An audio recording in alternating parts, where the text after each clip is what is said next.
यहाँ पर supreme court के एडवोकेट बलराज सिंह मलिक जी हैं।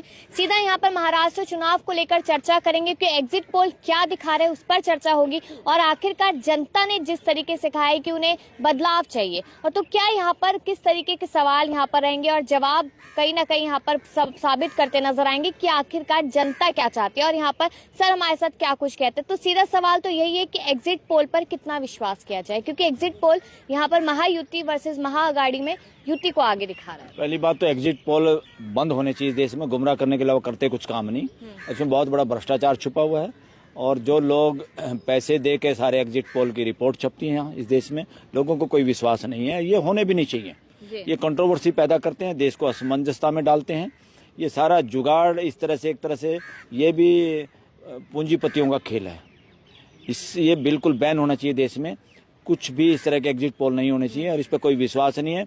इसके पीछे बहुत बड़ा भ्रष्टाचार छुपा रहता है। तो काफ़ी देश अब इन बातों को समझता है। बहुत सारी जगह पे ये बैन है। इंडिया में इसको तुरंत पूरी तरह से बैन होना चाहिए। ये कहते हैं कि एग्जिट पोल से एक अंदेशा लग जाता है कि किसकी सत्ता आने वाली है, कौन बाहर जाने वाला है। हमें अंदेशा की क्या जरूरत है? रिजल्ट हमारे सामने आने हैं, तो एग्जिट पोल की जरूरत कहाँ है? कितनी बार एग्जिट पोल किस तरह से होता है, कितने बार वीडियो सामने आए हैं कि नहीं ये दिखाना वो दिखाना है। और कितना इस देश में फ्री एंड फेयर इलेक्शन पे क्वेश्चन मार्क है। कितना इस देश के इलेक्शन कमीशन का ग्राफ बहुत नीचे है, विश्वास नहीं देश को। और उस विश्वास को बहाल करने में हमारे देश की कोर्टें भी फेल हुई हैं, पूरा देश देख रहा है। तो ये एग्जिट पोल तो और भी कौन है, इन एग्जिट पोल को दिखाने वाले जो लोग हैं इन पे कोई विश्वास नहीं है। सब पैसे के लिए काम करते हैं। पैसा इतना हावी हो गया इस देश के अंदर। जो हमारा कॉन्स्टिट्यूशन है, जो मानवीय व्यवस्था स्थापित करने के लिए जो संविधान बना है, उसकी बजाय ये क्रोनिक कैपिटलिज्म का देश हो गया है। और इस क्रोनिक कैपिटलिज्म में ज़्यादातर पॉलिटिशियन शामिल हैं, क्रिमिनल कॉन्स्पिरेसी में, क्रिमिनल मिसकंडक्ट में, जो इन पूंजीपतियों को बेनिफिट पहुंचाते हैं। पूंजीपतियों का 2 नंबर का पैसा इलेक्शन में लगाते हैं। ये बहुत षड्यंत्रकारी साइकिल चल रहा है देश के अंदर। यहाँ पर देखिए महाराष्ट्र चुनाव जो रहा है उसमें इस तरीके से बहुत ज्यादा सवाल बने हुए कि बहुत दिलचस्प रहा। जनता ने जो नहीं सोचा था वो इस बार इस चुनाव में होता नजर आया। अब देखा जाए यहाँ पर तो चुनाव चिन्ह पर एक बड़ा सवाल बना हुआ है कि चुनाव चिन्ह को लेकर जनता में कंफ्यूजन, चुनाव चिन्ह को लेकर यहाँ कोर्ट की तरफ से आदेश दिया गया था कि जो उद्धव ठाकरे जी का था वो एकनाथ शिंदे को दिया। तो उस पर क्या कहना चाहेंगे? मैं इसमें कहूंगा सुप्रीम कोर्ट ने गलती की है। मैं उस फैसले से एग्री नहीं हूं और देश के मैक्सिमम लोग भी एग्री नहीं, वकील भी एग्री नहीं। पॉलिटिकल पार्टी जैसे कोई भी सोसाइटी उसके मेंबरों से बनती है और मेंबर जनरल बॉडी कहलाते हैं और जनरल बॉडी जिसके पक्ष में होती है वही लोग चुने जाते हैं या सोसाइटी उसी से संबंधित होती है। उसके इलेक्टेड लोग सोसाइटी नहीं होते। इसी तरह एमएलए एमपी किसी पार्टी के मालिक नहीं होते, वो भी एक मेंबर होते हैं, मगर असली जो हाउस है सोसाइटी का, इसलिए पॉलिटिकल पार्टी के भी जो असली मेंबर हैं, जो मेंबरशिप है उसकी, वो पार्टी के मालिक हैं सारे मिलके। यहाँ पर जो दिया गया चुनाव चिन्ह वो किस आधार पे दिया कि एमएलए ज्यादा हैं, एमएलए भाग के दूसरी तरफ चले गए तो उनको चुनाव निशान देते। ये इलेक्शन कमीशन ने भी बदमाशी की है और इसमें सुप्रीम कोर्ट भी सही दिशा में आगे नहीं बढ़ पाई। अब आप कह रहे हैं कि यहाँ पर सुप्रीम कोर्ट आगे अच्छी सही दिशा में नहीं बढ़ पाया, अब उनपे भी विश्वास ये देश की डेमोक्रेसी के खिलाफ है, डेमोक्रेसी प्रिंसिपल सिद्धांत के खिलाफ है। आप एमएलए एमपी के आधार पर पार्टी को कैसे तोलोगे? उस पार्टी को किसने खड़ा किया, कितने लोग उसके मेंबर हैं, कितने लोगों का प्रयास है उन चंद एमएलए एमपीओ को बनाने में, उनको आपने इग्नोर किया। You are not understanding the democratic principle of this country and the constitution of this country. ये गलत हुआ है और इलेक्शन कमीशन ऐसे करेगा। ये तो इस तरह से हो गया जैसे क्या कहेंगे, राजा की मक्खी हटाने वाला बंदर की तरह से काम किया इलेक्शन कमीशन ने। तो बिल्कुल टोटली रॉन्ग और सुप्रीम कोर्ट कुछ नहीं कर पाई। That is also not good for this country. Supreme court कुछ नहीं कर पाए इस तरीके से सर कह रहे हैं। लेकिन अब देखा जाए यहाँ पर तो तमाम बयान भी बहुत ज्यादा चले हैं महाराष्ट्र में, जिसमें सबसे ज्यादा यहाँ पर जो बयान है जिसको लेकर सत्ता में कहीं ना कहीं परिवर्तन की लहर एक बारी को देखी जा रही वो है बटोगे तो कटोगे। ये बयान क्या सही है? ये इससे खतरनाक बयान तो कुछ हो नहीं सकता, इससे घटिया बयान नहीं हो सकता। जो पॉलिटिशियन इस तरह की बात करें इनको तो जनप्रतिनिधि होने का राइट भी होना चाहिए, लॉ बनना चाहिए इस देश के अंदर कि इनको इलेक्शन लड़ने का भी ऐसे लोगों का अधिकार ना रहे इस देश के अंदर। यहाँ 140 करोड़ से कम की जो बात करेगा वो एक्सेप्टेबल नहीं है इस देश में एज ए पॉलिटिशियन। पूरे नागरिकों को आप चश्मे की दृष्टि से कब तक देखेंगे? जातियों में, रिलीजन में, रीजन में, लैंग्वेज में और सो कॉल्ड पंथों में ऐसे नहीं देख सकते। इन्होंने बेड़ा गर्क कर दिया देश का। देश के युवा चाहते कुछ और हैं, दुनिया के देशों को घूमते हैं, पढ़ के आते हैं। हमारे देश के युवा बहुत सारे वहाँ बस जाते हैं, बहुत सारे पेरेंट्स ना चाहते हुए अपने बच्चों को बाहर भेजते हैं, अपनी ज़मीनें बेच के, घर बेच के, लोन लेके, और वो चाहते हैं पढ़ के वापस आ जाएं, मगर यहाँ का हालात देख के, इस देश का सिस्टम देख के सब लोग वहीं बस जाते हैं। और कहाँ वहाँ जाके कितनी भागीदारी करते हैं, उन देशों को आगे बढ़ाने में कितना रोल है हमारे देश के युवाओं का, लोगों का। इस देश में बेड़ा गर्क हो गया। यहाँ पे व्यवस्था के नाम पे भ्रष्टाचार के अलावा कुछ है ही नहीं।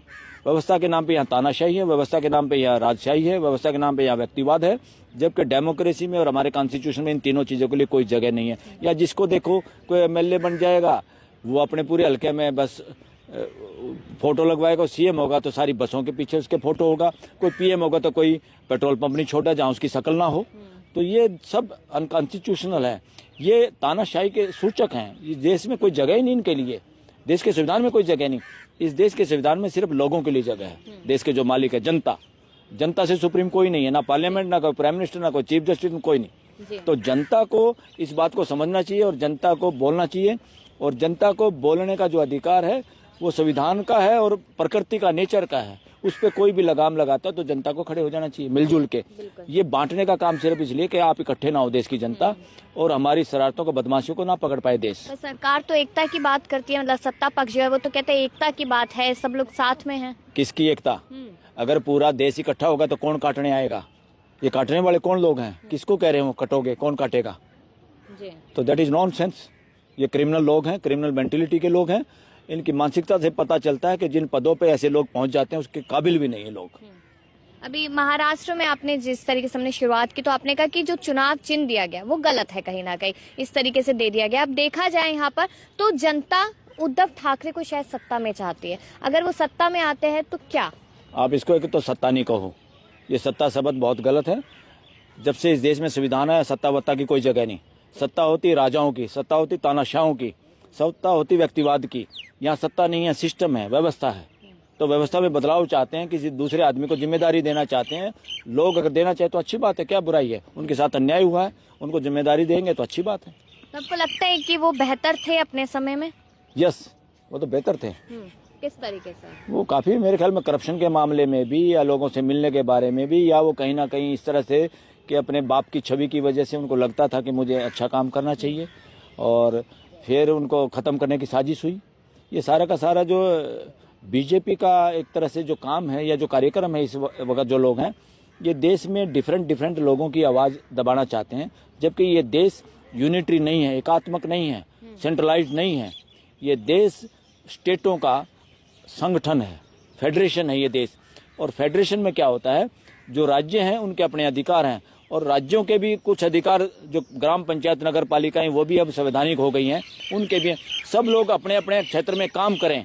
कोई ये सोचे, प्राइम मिनिस्टर ये सोचे या पार्लियामेंट ये सोचे वी आर सुप्रीम और पूरा देश हमारे हिसाब से चले, दैट इज नॉनसेंस। ये मूर्खों का सरदार ऐसे कह सकता है, आम आदमी ऐसा नहीं कह सकता। हमारा संविधान ऐसा नहीं कहता। हमारा संविधान फेडरेशन है राज्यों का, राज्यों को पूरी छूट देनी चाहिए। जो राज्यों के अधिकार के मामले हैं, अगर उनको छूट मिले और उनकी भागीदारी हो तो देश में डिवीजन की भाषा या डिविजिव शब्द ना उखड़े। जब कहीं का कहते हैं ना, कहीं आप बदनाम करना चाहते, किसी को खालिस्तान है, किसी को आप नॉर्थ ईस्ट में बदनाम करते हैं, क्यों करते हैं आप? क्योंकि वहाँ जो राज्यों के अधिकार हैं, ये लोग उनकी बात नहीं मानते, उनकी सुनते नहीं, उनकी आवाज़ दबाते हैं। तो इस तरह की फिर रिजेंटमेंट की भाषाएं आती हैं। फिर उस भाषा के आधार पर लोगों को आतंकवादी, नक्सलवादी बनाया जाता है। आदिवासियों की बात नहीं सुनो तो कहोगे नक्सलवादी है। उन सारी जमीन का बेड़ा गर्क कर दिया, जंगलों का नाश कर दिया। और पॉल्यूशन दिल्ली में है, यहाँ पे कोई पैसे से प्राइम मिनिस्टर तो एयर प्योरीफायर लगा के अपने आराम कर रहा होगा। पूरी दिल्ली के लोग क्या कर रहे हैं, जो असली दिल्ली वासी हैं? चीफ जस्टिस को भी मिल रहा होगा सरकारी एयर प्योरीफायर घर पे, और यहाँ भी। बाकी देश क्या करेगा? क्यों इनको नजर नहीं आता? तो इसलिए ये देश लोगों का देश है।